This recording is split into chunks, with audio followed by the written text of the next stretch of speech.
Мәктәп укучылары арасында куркынычсыз тәгәрмәч республика бәйгесенең район этабы бара. Юл куркынычсызлыгын кисәтү, юлда йөрү кагыйдәләрен кечкенәдән үк өйрәтүне максат итеп куйган бәйге ел сайын уздырыла. Быелгы конкурста исә 22 команда катнашты.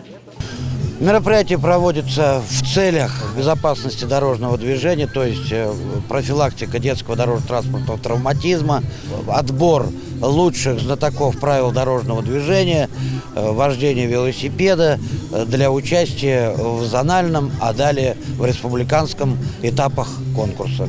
Шараның рәсми өлешеннән соң укучылар вакытка велосипедта каршылыклы юлларны узу буенча ярыштылар. Ә икенче мәйданда автошәһәрчектә хәрәкәт кагыйдәләрен төгәл үтәүдә үзләрен сынадылар. Юл кагыйдәләрен үтәргә тиеш, дөрес итеп йөрергә тиеш. Кайчан светофорның кызыл уты янса, чыгып йөгермәскә тиеш. Безгә бу эштә әзерләнергә безнең укытучыбыз Гүзәлия Батькова Зуфаровна.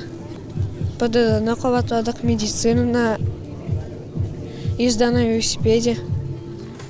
Командалар 2 малай 2 кыздан тора, биремнәр исә барысына да бер. Шәһәрдәге яшьтәшләре белән көч сынашырга кадер мәктәбе укучылары да килгән. Башка елларда уңышлы гына чыгыш ясаганнар, быел да сынатмаска исәпләре. Әлеге чара балалар иминлеге өчен бик яхшы чара дип уйлыйм инде мин.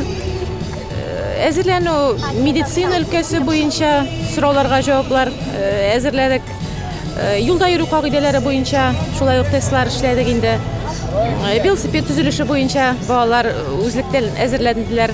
Һәм инде өйләрендә, үзләренең ишек алларында велосипедларда йөрүп караганнар инде.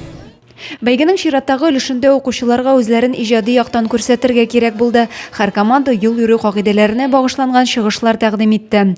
Гомуми нәтиҗәләр барлык этапны берләштереп ясалды. Беренче урында 7нче мәктәп укучылары, икенчедә 6нчы мәктәп калды. Өченче урынны исә Сәүләй мәктәбе укучылары яулады. Адилә Борханова, Александр Тимофеев, Максим Майоров, Зей хәбәрләре.